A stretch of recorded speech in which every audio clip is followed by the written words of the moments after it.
पुष्य राज्य के आस्वादन से और मीन गंधाकर्षण से मृत्यु का ग्रास होता है।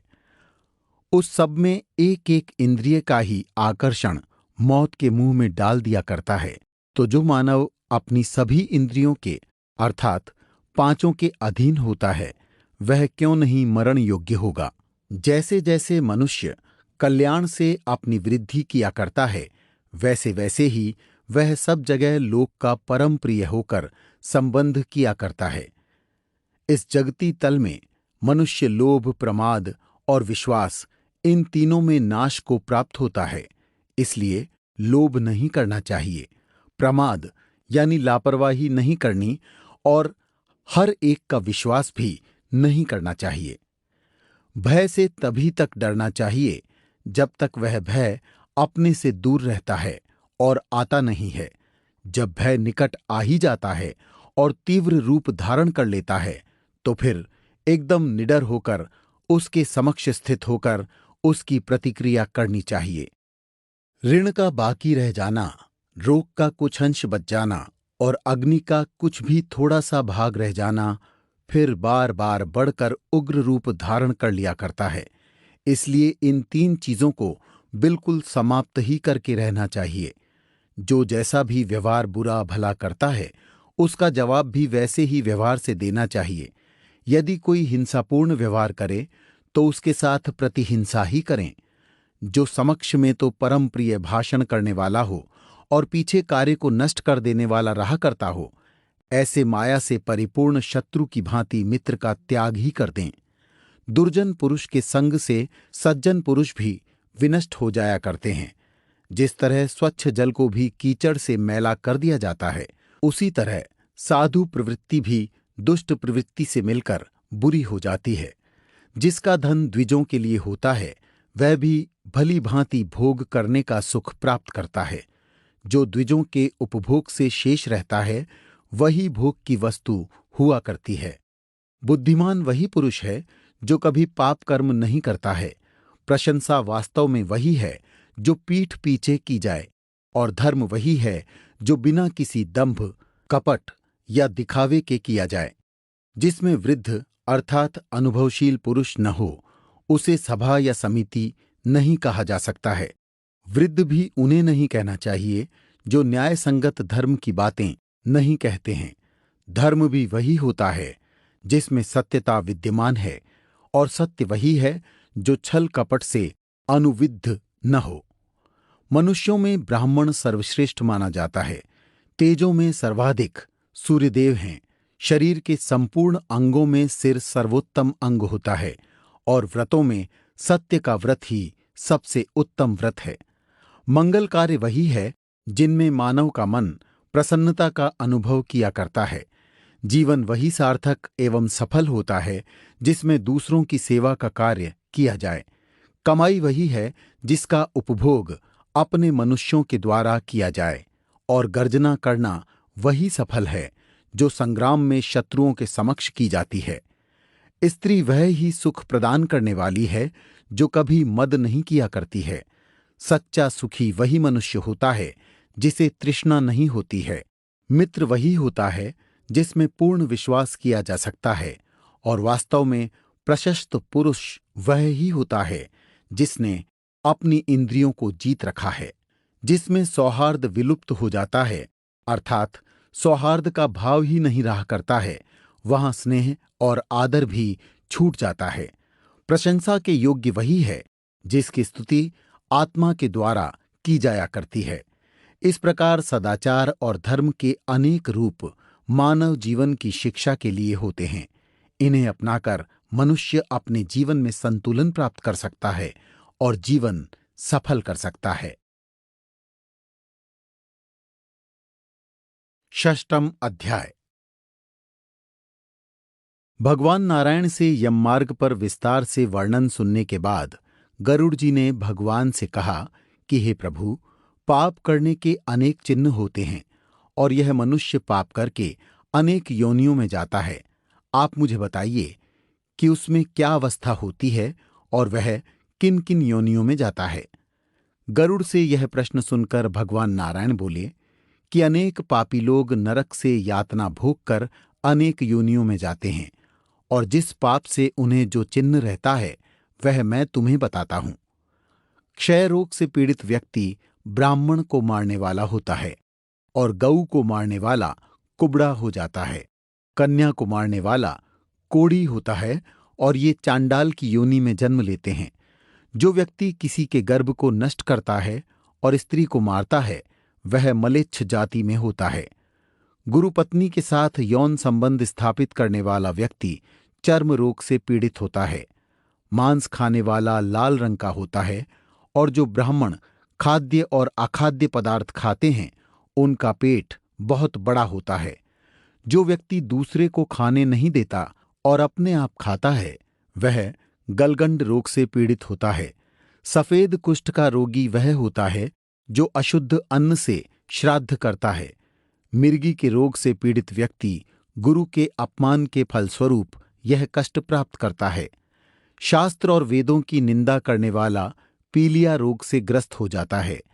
जो प्राणी झूठी गवाही देता है, किसी के विवाह में विघ्न करता है, पुस्तक चुराता है, वह काना और बिना होंठ का या अंधा हो जाता है।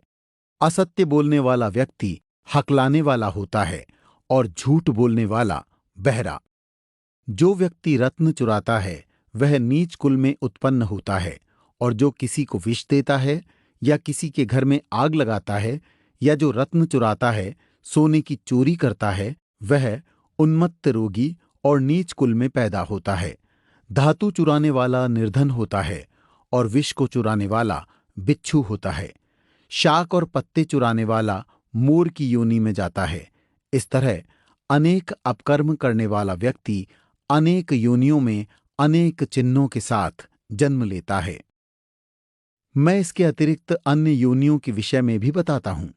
जो व्यक्ति मधु चुराता है और पान फूल की चोरी करता है, नमक चुराता है, वह गिद्ध, चींटी और बंदर की योनि प्राप्त करता है।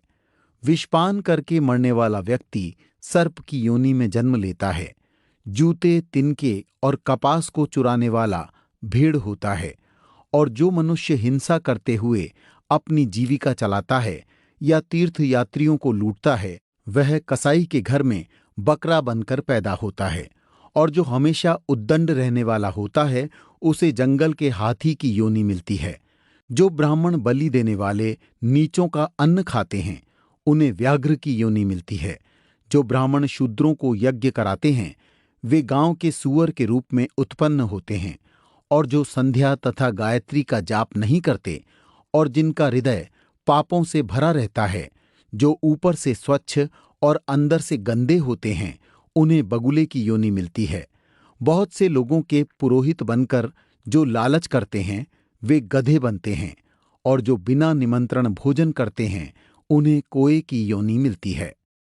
जो ब्राह्मण सुपात्र को विद्या नहीं देता, वह बैल बनता है। और जो शिष्य गुरु की सेवा नहीं करता, वह पशु योनि को पाता है। गुरु के सामने विवाद और संवाद करने वाला शिष्य बड़ा राक्षस होता है। जो ब्राह्मण कहकर के दान नहीं देता, उसे सियार की योनि प्राप्त होती है। इसके अतिरिक्त मित्र से द्रोह करने वाला पहाड़ी गिद्ध, धोखा देकर खरीदने वाला उल्लू, वर्णाश्रम की निंदा करने वाला कबूतर होता है। आशा भंग करने वाला, स्नेह को भंग करने वाला, द्वेषी स्त्री को चुराने वाला मोर, द्वेषवश स्त्री का परित्याग करने वाला चिरकाल तक चकवा चकवी होता है। माता, पिता, गुरु, भाई और बहन से बैर करने वाले हजारों बार जन्म लेते और गर्भ में नष्ट हो जाते हैं। सास को गाली देने वाली जोंक, नित्य कलह करने वाली और अपने पति को धिक्कारने वाली चील होती है। जो स्त्री अपने पति को छोड़कर दूसरे पुरुष से प्रीति करती है, वह गोह और दो मुंह की सांपिन होती है। अपने गोत्र को भ्रष्ट करने वाले, अपने गोत्र की स्त्री में गमन करने वाले तरक्षु और शल्लकी होकर भालू की योनि में उत्पन्न होते हैं। तापस स्त्री में गमन करने वाला पुरुष मरुस्थल में पिशाच की योनि पाता है। जो ऋतुमसी नहीं हुई, ऐसी स्त्री से भोग करने वाला वन में अजगर होता है। गुरु की स्त्री में भोग करने वाला विष खोपड़ी, राजा की स्त्री में गमन करने वाला दुष्ट और मित्र की स्त्री में गमन करने वाला गधा होता है। गुदा में गमन करने वाला सूअर, वृषली यानी शूद्र में गमन करने वाला बैल और महाकामी और लंपट घोड़ा होता है। मृतक के एकादश के दिन भोजन करने वाला कुत्ता और देवताओं के भागों को खाने वाला मुर्गा होता है। जो ब्राह्मण द्रव्य के लोभ से देवताओं का पूजन करता है वह देवलक कहा जाता है और देवकार्य तथा पितृकार्य में निंदित होता है। महापातकों से युक्त होकर जो प्राणी घोर नरकों का उपभोग करके कर्म के क्षय होने पर इस संसार में पुनः आते हैं, फिर भी वे महापातकी ही होते हैं। ब्रह्म हत्या करने वाला मनुष्य गधा, ऊंट और भैंस की योनि में उत्पन्न होता है। मदिरा पीने वाला भेड़िया, कुत्ता और सियार की योनि पाता है। सोना चुराने वाला कीड़ा मकोड़ा, पतंग आदि की योनि पाता है। दूसरे की स्त्री को हरने वाला और किसी के रखे हुए धन को वापस न देने वाला व्यक्ति ब्रह्म राक्षस होता है तथा बलात्कार से और चोरी से लिया हुआ धन मनुष्य के सार पुण्यों को नष्ट कर देता है और सृष्टि पर्यंत उसकी पीढ़ियों को समाप्त कर देता है। कोई भी मनुष्य ब्राह्मण के धन को नहीं पचा पाता। ब्राह्मण के धन से यदि सेना इकट्ठी की जाए तो वह भी रेत के पुल सी बिखर जाती है। हे गरुड़, ब्राह्मण का अतिक्रमण करने से, देवताओं के धन को हरने से कुल भी नष्ट हो जाते हैं। जो व्यक्ति ब्राह्मण को दान नहीं देता वह अंधा दरिद्र और भिखारी हो जाता है। अपने दिए हुए दान को छीनना भी पाप का कारण होता है और ऐसे व्यक्ति 60,000 वर्ष तक भिष्टा के कीड़े बने रहते हैं। मनुष्य को चाहिए कि वह भूमि और जीविका देकर विद्वान ब्राह्मण की रक्षा करने का प्रयत्न करे। यदि वह रक्षा नहीं करता या स्वयं ले लेता है तो वह पंगु और कुत्ता होता है। हमारे सभी देहधारियों में ये अनेक चिन्ह और योनियां अपने कर्म के द्वारा प्राप्त होती है। जो व्यक्ति किसी ब्राह्मण की जीविका को हर लेता है वह कुत्ते और बंदर की योनि में जन्म लेता है। बुरा कर्म करने वाला व्यक्ति पहले तो अनेक नरकों की यातना झेलता है और फिर बाद में अनेक कष्टकारक योनियों में जन्म लेता है। इन योनियों में वह अनेक पशु पक्षी के रूप में जन्म लेकर सर्दी गर्मी में कष्ट को भोगता हुआ अपने कर्म और अकर्म का फल भोगता है। जब उसके ये सारे शुभ और अशुभ कर्म समाप्त हो जाते हैं तभी वह मनुष्य की देह पाने का अधिकारी होता है और फिर स्त्री पुरुष के प्रसंग से गर्भ में जीव बनकर सुख दुख पाता है। क्योंकि सभी शरीर के धारण करने वालों का जन्म और नाश होता है। मनुष्य जीव माया से ग्रसित होकर कर्म जाल में बंधे हुए मृत लोक में आते जाते रहते हैं, किंतु यह स्पष्ट है कि किए हुए शुभ और अशुभ कर्मों का फल मनुष्य को अवश्य मिलता है। पापों के बाद अनेक योनियों में उत्पन्न चिन्हों के विषय में जानने के बाद गरुड़ जी ने भगवान नारायण से पूछा कि अभी आपने यह बताया कि स्त्री पुरुष के प्रसंग से जीव गर्भ में आता है, तो हे प्रभु, आप यह बताइए कि वह गर्भ में आकर माता के पेट से कैसे उत्पन्न होता है और इस अवस्था में वह जो दुख भोगता है वह किस प्रकार का होता है। गरुड़ का प्रश्न सुनकर भगवान नारायण बोले कि गर्भ प्रसंग में विभिन्न दिनों में विभिन्न प्रकार से प्राणियों की उत्पत्ति होती है। ऋतु के बीच में पापियों का जन्म होता है, अर्थात स्त्रियों के रजोकाल के प्रारंभिक 3 दिन में इंद्र के लिए ब्रह्म हत्या के पाप के कारण इन दिनों पापियों की उत्पत्ति होती है। स्त्री ऋतु दर्शन होने वाले पहले दिन चांडाली, दूसरे दिन ब्रह्म हत्यारी और तीसरे दिन रजकी होती है। यही पापियों की माताएं होती है। पुरुष के माध्यम से शरीर प्राप्ति के लिए स्त्री के उदर में प्रवेश होकर गर्भ धीरे धीरे बढ़ता है। वह 1 रात्रि में कलल, 5 रात्रि में बुबुद्ध होता है, 10 रात्रि में करकंधु नाम का मांस का पिंड होता है अथवा दूसरी योनि में अंडा होता है। उसके पीछे 2 महीने में सिर होता है और बाहु आदि अंगों का विभाग होता है और 3 महीने में नख, रोम, हड्डी, चाम और लिंग आदि छेद होते हैं। 4 महीने में 7 धातुएं होती हैं। 5वें मास में क्षुधा तृण की उत्पत्ति होती है और 6 महीने में झिल्ली होती है, जिसको जरायु कहते हैं। जीव उसमें लिपटा हुआ दाहिनी कोख में भ्रमण करता है। इस जरायु का रस, धातु, रक्त आदि माता से खाए हुए अन्न पान आदि से बढ़ता है। जरायु से दुर्गंध आती है। जिस स्थान से उसकी उत्पत्ति होती है वह भिष्टा मूत्र के गर्त सदृश्य है। उसी में जीव सोता है। गर्भ में उत्पन्न भूखे कीड़ों से काटे जाने पर उरुक्लेश से पीड़ित हो सुकुमार जरायु पिंड मूर्छित हो जाता है। माता से खाए हुए कड़ुए, तीक्षा, नमकीन, रूखे और खट्टे आदि पदार्थ से छुए जाने पर अंगों में वेदना होती है तथा जरायु और आंत के बंधन में पड़कर जीव कोख में सिर करके पीठ ग्रीवा को लचीला बनाए हुए पिंजरे में पक्षी के समान अंगों के चलाने में असमर्थ हो जाता है। वहां देव योग से 100 जन्मों की बातें स्मरण कर दीर्घ श्वास लेता है, अतः तनिक भी सुख नहीं मिलता। संतप्त और भयभीत जीव धातु रूप 7 बंधनों में जकड़ा रहता है तथा हाथ जोड़कर दीन वचनों से इस उदर में डालने वाले भगवान की स्तुति करता है। 7वें मास में सचेत होकर भी जीव प्रसूति वायु से कांपता हुआ भिष्टा से उत्पन्न सहोदर कृमि के समान रेंगता रहता है। जीव ने कहा, श्री के पति, जगत के आधार, अशुभ के नाशकर्ता, शरणागत के वत्सल श्री विष्णु भगवान की शरण में जाता हूं। आपकी माया से मोहित होकर देहधारी मैं अपने शरीर तथा पुत्र स्त्री का अभिमान करके आपको भूल गया। हे नाथ, अब मैं संसार में पुनः प्राप्त हूं। मैंने कुटुंब के लिए शुभ अशुभ कर्म किया, परंतु उस कर्म के फल से मैं अकेला दग्ध होता हूं और वे कुटुंब फल भोगी होकर अलग हो गए। यदि इस योनि से मुक्त हुआ तो आपके चरण का स्मरण करूंगा और ऐसा उपाय करूंगा जिससे संसार से मुक्त हो जाऊं। मैं आपका आश्रय लेकर आपके चरणों की पूजा करते हुए उद्धार करूंगा। भगवान नारायण ने कहा कि हे गरुड़, इस तरह जीव 10 मास तक गर्भ में रहता हुआ स्तुति करता रहता है और फिर जन्म के लिए सिर नीचा किए हुए प्रसूति वायु से प्रेरित होता है और फिर इस स्तुति की स्मृति नष्ट हो जाती है और वह बाहर निकलता है।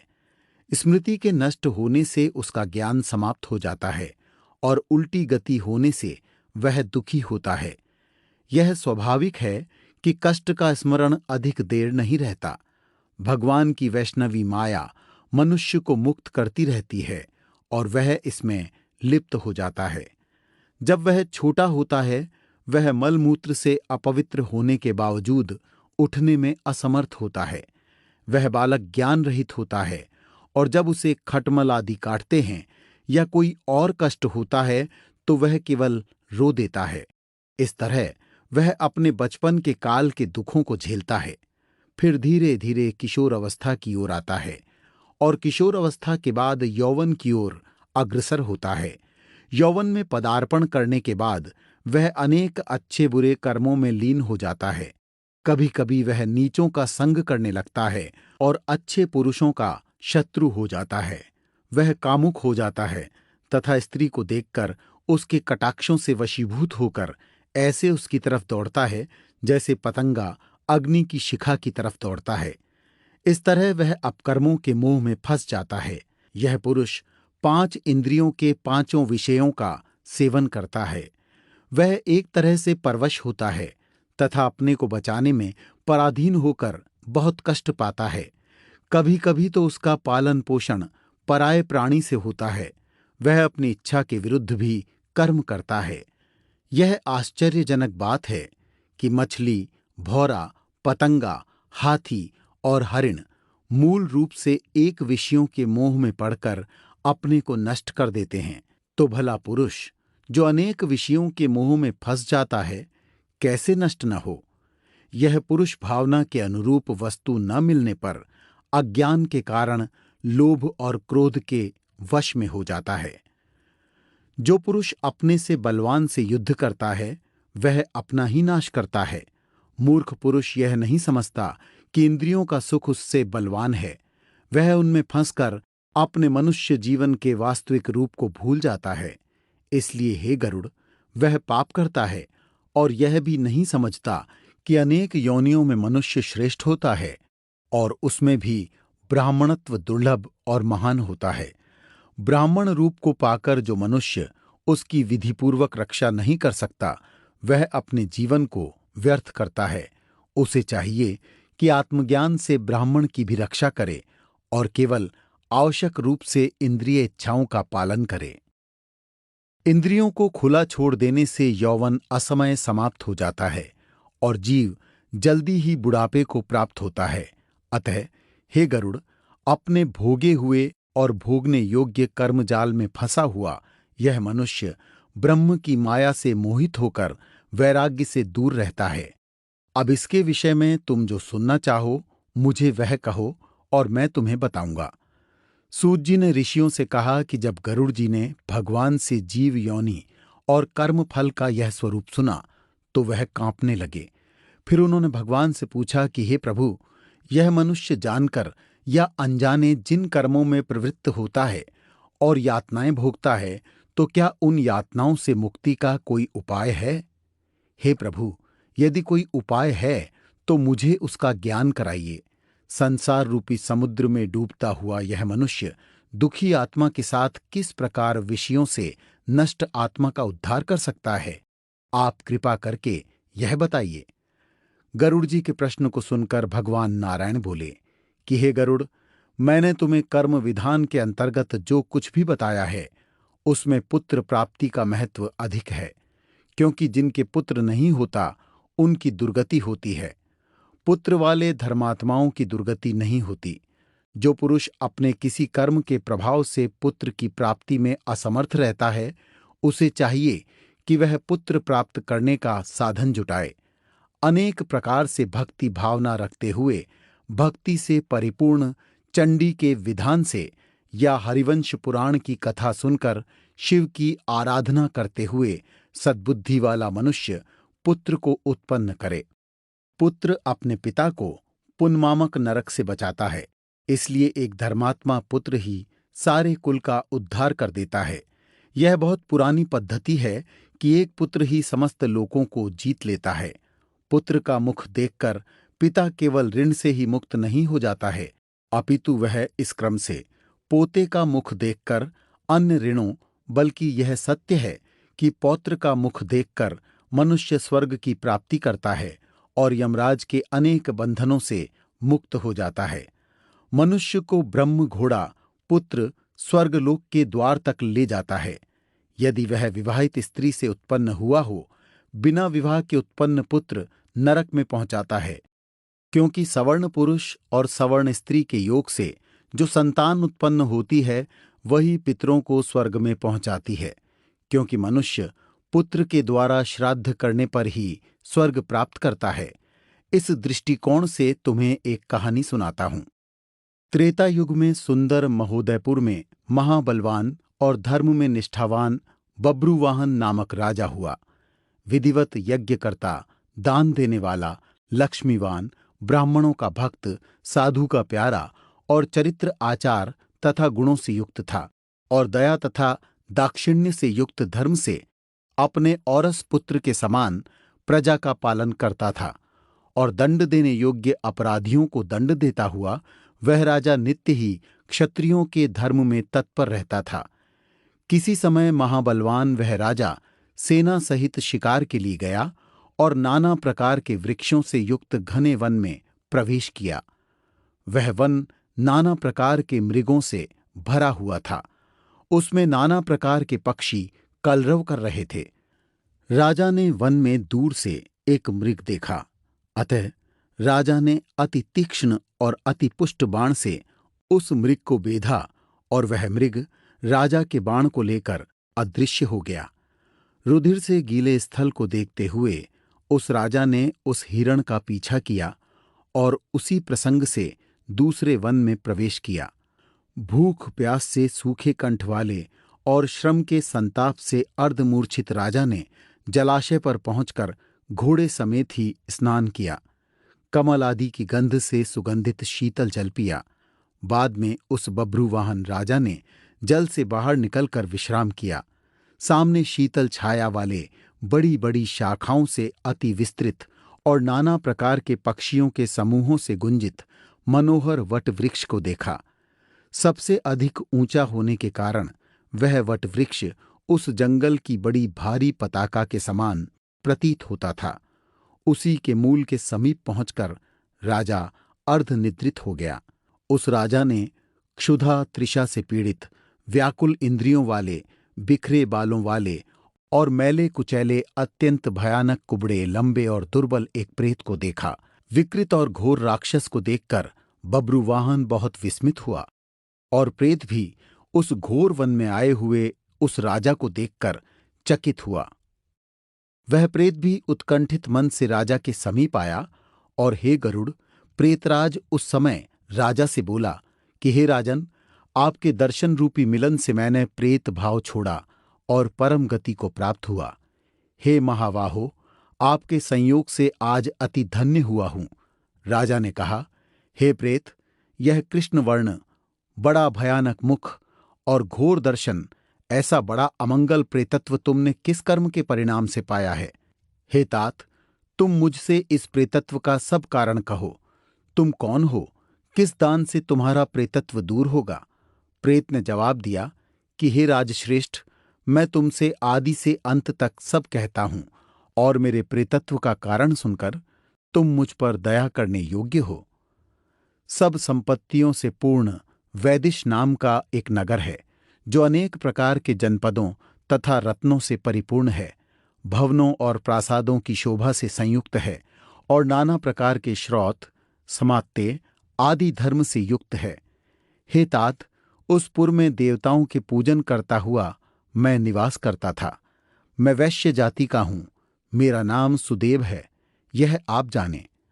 हविष्यान्न से देवताओं को और कव्यान यानी पिंडदान से पितरों को संतुष्ट करता था। नाना प्रकार के और दानों से मैंने ब्राह्मणों को संतुष्ट किया और दीन, अंधे तथा पंगु मनुष्यों को मैंने अनेक प्रकार से अन्न दिया। हे राजन, वह सब मेरा सुकर्म देवयोग से निष्फल हो गया। जिस प्रकार मेरा सुकृत निष्फल हो गया, उसे मैं कहता हूं। मेरा संतति, मित्र, बांधव आदि ऐसा कोई नहीं है जो मेरी और्ध्वदैहिक क्रिया करे। हे महाराजा, जिसका पौड़श मासिक श्राद्ध नहीं होता है, सैकड़ों श्राद्ध करने पर भी उसका प्रेत रूप समाप्त नहीं होता, इसलिए तुम मेरा उद्धार करो। हे राजा, राजा ही इस लोक में सबका बंधु माना जाता है। मैं आपको रत्न और मणियां दूंगा। आप ऐसा काम करें जिसमें मैं प्रेत योनि से मुक्त हो जाऊं। मेरे लिए यह स्थिति बहुत दुखदायक है। यह वन बहुत सुंदर है, इसमें फल फूल हैं और शीतल जल भी है, किंतु मैं प्यासा होता हुआ भी पानी नहीं पी सकता। हे राजन, मेरी सारी क्रियाएं यदि नारायण विधि से हों और वेद मंत्र का उच्चारण हो तो मेरा प्रेत रूप नष्ट हो जाएगा। क्योंकि विष्णु की पूजा करना, सज्जनों की संगति और शास्त्रों का सुनना, इनसे मनुष्य प्रेत योनि से छुटकारा पाता है। इसलिए प्रेत योनि का नाश करने वाली विष्णु की पूजा को जान लेना चाहिए और इस प्रकार विष्णु की पूजा करनी चाहिए। मनुष्य अपने न्याय से 32 माशे स्वर्ण इकट्ठा करे और नारायण की प्रतिमा बनाए, फिर उसे 2 पीले कपड़ों से ढककर आभूषण पहनाए और अनेक प्रकार से तीर्थों के जल से स्नान कराकर सिंहासन पर प्रतिष्ठित करे और फिर उसका पूजन करे। उस प्रतिमा के पूर्व दिशा में श्रीधर और दक्षिण में मधुसूदन, उत्तर में गदाधर और पश्चिम में वामन देव को रखे। बीच में ब्रह्मा और महादेव शंकर की स्थापना करे तथा फूलों से उसकी पूजा करे। फिर उसकी प्रदक्षिणा करके दही और दूध से तृप्त करे। उसके बाद नहाकर विधिपूर्वक और्ध्वदैहिक क्रिया करे। इसमें क्रोध और लोभ से मुक्ति आवश्यक है। इसके बाद ब्राह्मणों के लिए 13 पद दान करे और प्रेत के लिए घड़े का दान करना चाहिए। यह सुनकर राजा ने पूछा कि हे प्रेत, प्रेत घट का दान कैसे किया जाता है? तुम मुझे इसकी विधि बताओ। इसके उत्तर में प्रेत बोला कि इस दान से प्रेतत्व प्राप्त नहीं होता। यह प्रेतघट नाम का दान पापों को नाश करने वाला है और लोकों में दुर्लभ है। मनुष्य को चाहिए कि वह पिघले हुए सोने का घड़ा बनाकर इंद्र, यम, वरुण का आह्वान करके इस घड़े के बीच में ब्रह्मा, विष्णु और भगवान शंकर का आह्वान करके उनकी पूजा करे और फिर लोकपालों की आराधना करे। इसके बाद धूप, फूल, चंदन से सोने के घट को दान करे। यह दान पापों का नाश करने वाला है और यदि मनुष्य चाहता है कि उसका प्रेतत्व नष्ट हो तो उसे यह दान करना चाहिए। श्री भगवान ने इसके बाद कहा, हे गरुड़ जी, जिस समय प्रेत के साथ राजा बात कर रहा था उस समय हाथी, घोड़ों और रथों से भरे हुए राजा की सेना भी वहां आ गई। इसके उपरांत प्रेत ने राजा को महामुनि दी और वहां से चला गया। राजा भी अपने नगर में आया और वहां उसने प्रेत के लिए श्राद्ध किया। उससे उसकी प्रेत योनि छूट गई और उसके दिए हुए दान से प्रेत भी उत्तम गति को प्राप्त हुआ। यह सुनकर गरुड़ जी ने भगवान नारायण से पूछा कि हे भगवन, पुण्य आत्माओं की अलौकिक क्रियाएं होती है, उनके विषय में बताइए। यह सुनकर भगवान बोले कि धर्म संपन्न लोगों के योग्य क्रियाओं के विषय में मैं तुम्हें बताता हूं। जो पुण्यात्मा मनुष्य है वह अपने बुढ़ापे में अपनी इंद्रियों की अशक्तता के कारण कुछ नहीं सुनता, किंतु अपनी मृत्यु को समीप समझकर उसे उन पापों का प्रायश्चित करना चाहिए जो उससे जानते या अनजाने हुए हैं। अतः समय के पूर्व भगवान विष्णु का ध्यान करे और गंध, मूल, मिठाई, फल आदि से पूजा करे। इसमें कुछ बातें विशेष रूप से ध्यान देने की हैं। 1. ब्राह्मणों को दक्षिणा देना और भोजन कराना। 2. अष्टाक्षर ओम विष्णवे नमः का जाप करना। 3. द्वादशाक्षर ओम नमो भगवते वासुदेवाय मंत्र का जाप करना। 4. विष्णु नाम स्मरण के साथ महादेव का स्मरण करना। 5. विष्णु के सभी अवतारों मत्स्य, कुर्म, वराह, नरसिंह, रामचंद्र, कृष्ण, वामन, परशुराम, कल्कि इनका स्मरण करना और बुद्ध का स्मरण करना। गरुड़ पुराण में बुद्ध को भी विष्णु के अवतार के रूप में मान लिया गया है। यह बाद में जोड़ा हुआ लगता है। कृष्ण नाम का जाप करने से मनुष्य के करोड़ों पाप धुल जाते हैं, क्योंकि अजामिल ने नारायण नाम के अपने पुत्र को पुकारते हुए मोक्ष प्राप्त कर लिया था। तो फिर अपने मन की गहराई से विष्णु का नाम लेने से मनुष्य मोक्ष पद को अवश्य प्राप्त होता है। भगवान विष्णु दुष्टों को भी क्षमा कर देते हैं, क्योंकि वे उनका नाम स्मरण कर लेते हैं। पाप का नाश करने में विष्णु का नाम जैसी शक्ति और किसी तत्व में नहीं है। जब यमराज अपने दूतों को